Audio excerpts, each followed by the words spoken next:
कभी कभी कोई चेहरा याद आ जाए तो दिल बेइख्तियार मुस्कुरा उठता है। ऐसा ही एक चेहरा था इशरत हाशमी। पीटीवी के हर सुनहरी दौर में वो माँ के रूप में नजर आईं।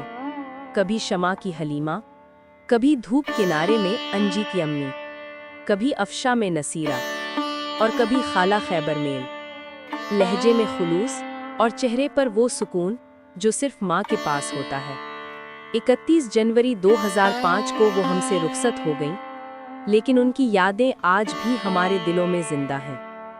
अगर आपको भी उनके ड्रामे याद हैं, तो कमेंट्स में लिखें और झरोका टीवी को सब्सक्राइब करना ना भूलें। फिर कोई रिश्ता विश्ता चाहिए। चाहिए तो सही, पर पढ़ी लिखी ज्यादा।